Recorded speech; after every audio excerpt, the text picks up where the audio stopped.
ఈరోజు ప్రజాస్వామ్యాన్ని ఖూనీ చేసే విధంగా హిందూపురంలో వైఎస్ఆర్ కాంగ్రెస్ పార్టీ ఆఫీసును కూటమి పార్టీలకు సంబంధించిన రౌడీలు దుర్మార్గులు అందరు కలిసి విధ్వంసం చేయడం జరిగింది. విధ్వంసం చేయడమే కాకుండా అక్కడ ఉన్న మనుషులను కూడా, పార్టీ లీడర్లను, కార్యకర్తలను కూడా హత్యా ప్రయత్నం చేయడం జరిగింది. వారు ప్రాణభీతితో వైఎస్ఆర్ కాంగ్రెస్ పార్టీకి చెందిన కార్యకర్తలు, లీడర్లు తప్పించుకొని పోకపోతే వాళ్ళ పరిస్థితి అగమ్య గోచరంగా ఉండేది.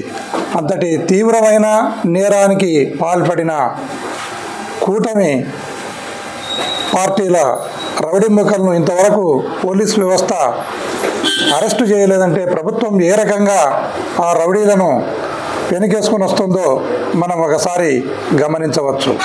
కేవలం హిందూపురం గత 40 సంవత్సరాల నుంచి అభివృద్ధికి నోచుకోలేదు. అభివృద్ధి అనేది ఏమాత్రము జరగలేదు. ఇక్కడి ఎమ్మెల్యే చుట్టచూపుగా వచ్చిపోతున్నాడు. ఎప్పుడు ఆయన హైదరాబాదును కేంద్రంగా చేసుకుని హిందూపురాన్ని పరిపాలన చేస్తున్నాడు అని విమర్శించినందుకు ఆ ఆఫీస్ మీద పడి విధ్వంసం సృష్టించడం అనేది యావత్తు రాష్ట్రాన్ని దిగ్భ్రాంతికి గురి చేసిన ఘటన. అదే కాకుండా వైఎస్ఆర్ కాంగ్రెస్ పార్టీ లీడర్లు కానీ, కార్యకర్తలు కానీ కూటమి ప్రభుత్వాన్ని విమర్శించినా, ప్రశ్నించినా, లేదా ఏదైనా అన్యాయాన్ని అడ్డుకున్నా వాళ్ళపైన కేసులు కడుతున్నారు. వాళ్ళని ఇమ్మీడియట్గా రిమాండ్కు పంపడం జరుగుతూ ఉంది. దీన్ని దయచేసి పోలీస్ వ్యవస్థ నిష్పక్షపాతంగా వ్యవహరించాలని కోరుతున్నాను. ఖచ్చితంగా నెక్స్ట్ చంద్రబాబు నాయుడు గెలిచేది లేదు, జగన్మోహన్ రెడ్డి ఓడేది లేదు.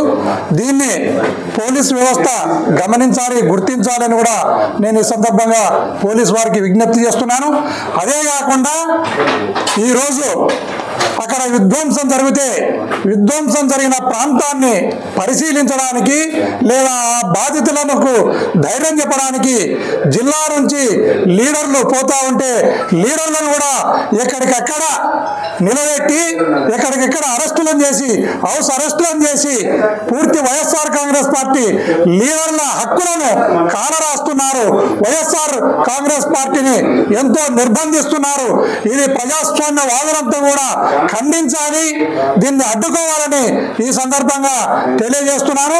కనీసం మాకు మాట్లాడే హక్కు, మమ్మల్ని బయటికి పోయి కనీసం ఆ బాధితులను చూడడానికి కానీ, ఆ ప్రదేశాన్ని విజిట్ చేయడానికి కూడా మమ్మల్ని అనుమతించకుండా హౌస్ అరెస్ట్ చేసి ఎక్కడికెక్కడ నిర్బంధం చేయడం అనేది ఈ ప్రభుత్వం యొక్క క్రూరత్వానికి ఇది పరాకాష్ఠగా మనం భావించవచ్చని సందర్భంగా తెలియజేస్తున్నాను.